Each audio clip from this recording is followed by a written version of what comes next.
Hello watchers, welcome channel be the watcher. Finally आ चुका है एक और नया चैप्टर ऑफ कागुराबाची, जो कि होने वाला है इसका चैप्टर 114। एंड जो पिछला चैप्टर था वो हमने जस्ट कवर किया। जिसने नहीं पढ़ा है जाके पढ़ लेना, वो भी काफी ज्यादा कमाल का था। बढ़ेंगे इस चैप्टर की तरफ, जो कि हमें आगे और स्टोरी को रिवील करता हुआ दिखाएगा। एंड यहाँ पे कुछ हमें अमेजिंग कैरेक्टर्स भी देखने को मिलने वाले हैं। बाकी ऐसे ही कंटेंट के लिए प्लीज चैनल को सब्सक्राइब करिए, वीडियो को लाइक करिए। एंड आपका कोई फेवरेट मांगा या मानवा है जो कि आप इस चैनल पे कवर करवाना चाहते हैं, प्लीज कमेंट में जरूर बताना। एंड आपने इस चैप्टर को रीड किया, आपके क्या विचार थे, कमेंट सेक्शन में जरूर शेयर करना। बाकी बढ़ते हैं आज के इस चैप्टर की तरफ। चैप्टर के स्टार्टिंग में हमको कोई एक लैब दिखाई जाती है जो कि टोक्यो के थोड़े सा बाहर की ओर है, जहां बताया जाता है इस स्टोन के बारे में जो कि डेटेंस्की होता है। जहां बताया जाता है कि जब से शोकोकु अपीयर हुआ है तब से जापान के कुछ बेहतरीन साइंटिस्ट को लीड करवाया जा रहा है एक गवर्नमेंट सीक्रेट प्रोजेक्ट, जिसके अंदर वो लोग रिसर्च कर रहे हैं इस स्टोन के बारे में, जो कि एक नोबल मिनरल है, जिसके अंदर से एक बहुत ही अच्छे खासे अमाउंट की एनर्जी फ्लो हो रही है या फिर एनर्जी स्टोर्ड है। हम लोग नेक्स्ट पेज की तरफ बढ़ते हैं। हम लोग को यहाँ पे अपना शिबा दिखाया जाता है और हमें यहाँ पे माशिरो दिखाया जाता है, जहाँ पे माशिरो अपने शिबा को बोल रहा होता है कि भाई ऐसा थोड़ी होता है, जिसका ये मतलब नहीं कि रिसर्च अच्छी ना चल रही हो तो तुम ये जो रॉक है किसी को भी दिखा सकते हो। वैसे किसको दिखाने वाले हो? जहाँ पे शिबा बताता है कि उसका एक चाइल्डहुड फ्रेंड है जो कि एक स्वॉर्ड स्मिथ है, ये उसको दिखाने वाला है। जिसपे अपना माशिरो बोलता है कि भाई तू किस टाइप का सिविल सर्वेंट है और क्या तू बैठ के बस ऐसे जुड़ुप जुड़ुप करता रहेगा।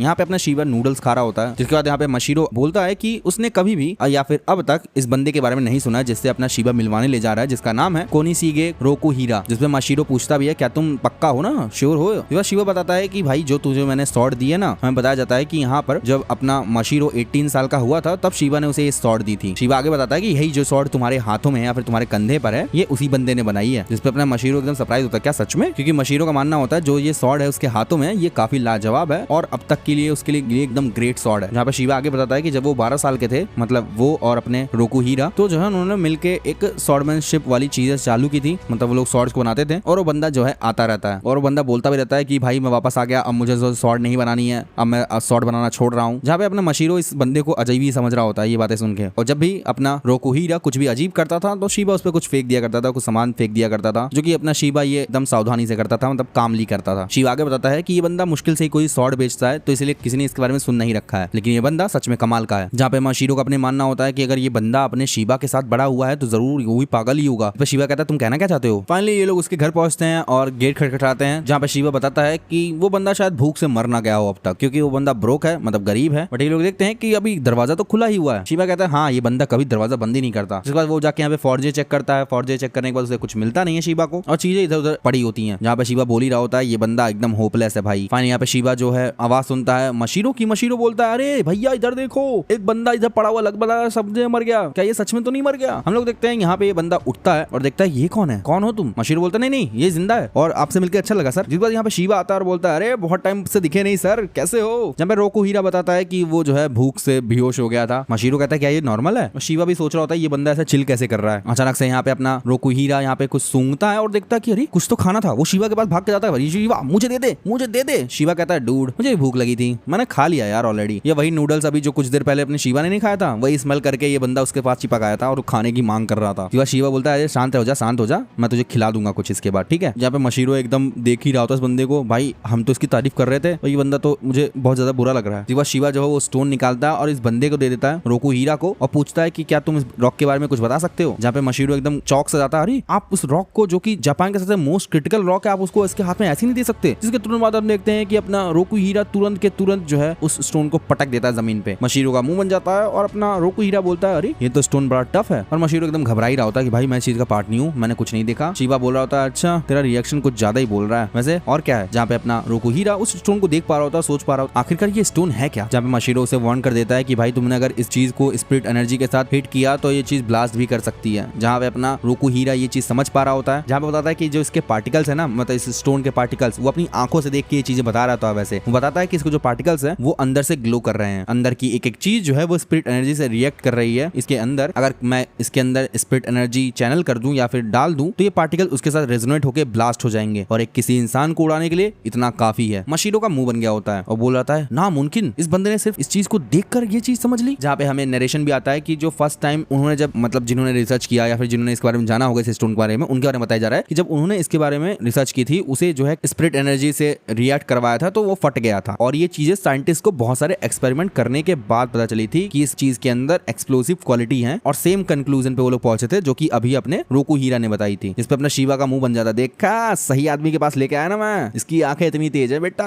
जिसके बाद अपना रोकुहिरा पूछता है अच्छा तुम्हें ये मिला कहाँ से भाई, मुझे लाइटर देना। तो जहाँ पे अपना शिवा बताता है कि उसे ये चीज जो है प्रिंसेस सोगा के प्रोफेसर से मिली थी। जब रोको हीरा बोलता है अच्छा उसके साथ, चलो ठीक है। जो है ये बंदा इस स्टोन को लाइटर से हीट करने लग जाता है थोड़ा बहुत, जहाँ पे अपने मशीरो के मुंह फट जाता है कि भाई फायर यूज मत करना। जहाँ पे अपने रोको हीरा समझ पा रहा होता है कि ये जो स्टोन है ना हीट को अच्छा खासा झेल पा रहा है। जहाँ पे शिवा बोलता है और कुछ बताओ इसके बारे में, और कुछ अगर तुम्हें मिल रहा हो इसके बारे में जानने का। शिवा बोल ही देता है कि तुम मेरे साथ आना चाहोगे रोको हीरा, गवर्नमेंट्स का एक रिसर्च है जो कि खत्म मतलब या फिर बंद होने वाला है या फिर रुक चुका है, तुम उसमें कुछ ना कुछ मदद कर सकते हो। जिसपे अपना रोको हीरा बोलता है ये तो काम की तरह लग रहा है। जहाँ पे अपना शिवा बोलता है तुम्हारे पास एक मौका है, तुम अपना नाम बना सकते हो। रोको हीरा पूछता लेकिन किस लिए। शिवा बोलता है तुम्हें चियाकी से नहीं मिलना है क्या, चियाकी को नहीं देखना है क्या। शिवा आगे बोलता है कि मैं तुम्हारे लिए लंच बाय कर दूंगा, चल ठीक है। जिसके बाद अपना रोको हीरा बोलता है इन दैट केस मैं तेरे साथ ही काम करूंगा। जब मशीरो का मुंह बन जाता है अरे ये बंदा फूड के लिए कुछ भी करेगा। जिसके बाद हम लोग यहाँ पे नेक्स्ट पेज की तरफ बढ़ते हैं। जब मशीरो बोल ही रहा होता है क्या तुम सच में इस बंदे को हमारे साथ लेके जाना चाहते हो। अपना शिवा बोलता है तुमने देखा नहीं इसकी आंखें कितनी तेज हैं। जब मशीरो बताता है हाँ ये बंदा है कमाल का, लेकिन इसके लिए हमारे पास कोई क्लियरेंस नहीं है। लेकिन हम लोग यहाँ पे रोको हीरा को देख पा रहे हो जो कि भूख से एकदम तड़प रहा होता है, भाई किसी इंसान को खा जाए आदमी। जिसकी शक्ल को देखने के बाद मशीरो बोलता ठीक है अब हम क्या ही कर सकते हैं। शिवा बोलता नहीं ये जो बंदा है ये बहुत कमाल का निकलने वाला है। मशीरो कहता है अब क्या आगे क्या होगा।